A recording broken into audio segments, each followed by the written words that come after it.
புலிகேசியில் சொல்கிற மாதிரி நாம் யாருக்கு என்ன தீங்கு செய்தோம் அப்படிங்கிற மாதிரி தான் இருக்குது. இன்றைக்கி டே 43. இந்த ஆசிட் ரிஃப்ளெக்ஷன் இருக்கிறதுனால நைட்டு சரியாக தூக்கம் வர மாட்டேங்குது. ஸோ மார்னிங் எந்திரிக்கிறது லேட் ஆகுது, ரொட்டீனெல்லாம் லேட் ஆகுது, நிறைய விஷயத்த பண்ணவே முடியாது அப்படிங்கிற மாதிரி ஆகிடுது.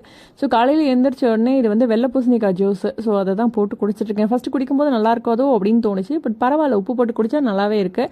ஸோ அதுக்கப்புறம் பிரேக்ஃபாஸ்ட்டுக்கு வந்து 2 எக் ஒயிட்டும் மஷ்ரூமும் கொஞ்சம் எடுத்துக்கிட்டேன். லஞ்சுக்கு வந்து சாமை அரிசி, அப்புறம் வாழைக்காய், பீன்ஸ் எடுத்துக்கிட்டேன். ஸோ அதுக்கப்புறம் ஆஃபீஸ் கிளம்பி போயாச்சு. அங்கே இருக்க கொல்லி கூடலாம் கொஞ்சம் வைப் பண்ணிவிட்டு அப்புறம் வேலையெல்லாம் முடிச்சுட்டு கிளம்பி வந்தாச்சு. நான் ஆல்ரெடியே சொல்லியிருக்கேன், அதாவது எனக்கு வந்து வேலை செய்யணும்னா பிடிக்காது, அதாவது ஒரு விஷயத்த குனிஞ்சு எடுக்க பிடிக்காது. சின்ன வயசுலேருந்தே அப்படி தான், பட் இப்போ மாறிட்டேன்னு வச்சுக்கோங்க வேறு வழியில். பட் எனக்கு ஆப்போசிட் அப்படியே எங்கள் வீட்டில் இருக்கவங்க எல்லாம் ஆக்டிவாக இருக்கணும், ஒர்க் அவுட்ஸ் பண்ணணும், ஹெல்த்தியாக சாப்பிடணும், இப்படிலாம் நினைப்பாங்க. நான் அப்படியே ஆப்போசிட்டாக இருப்பேன். இப்போ அவங்களுக்கு ஏற்ற மாதிரி என்ன நான் அடாப்ட் பண்ணிகிட்ருக்கேன். ஸோ என் பையன் வந்து ஒரு கிட்ஸ் செஷன் மாதிரி ஜாயின் பண்ணான். ஸோ அதை கொண்டு போய் விட்டுட்டு கூட்டிகிட்டு வந்தேன். வீட்டுக்கு வந்ததுமே நல்ல பசி. ஸோ சாப்பிட்டுட்டு போய் ஒர்க் அவுட்லாம் பண்ண முடியாது அப்படின்னு சொல்லிட்டு இன்றைக்கி டைமும் இல்லை.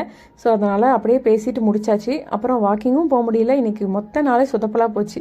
இன்றைக்கி கொஞ்சம் ஆர்டர்ஸ் இருந்தது, பொடி வெரைட்டிஸும் நம்மக்கிட்ட இருக்குது.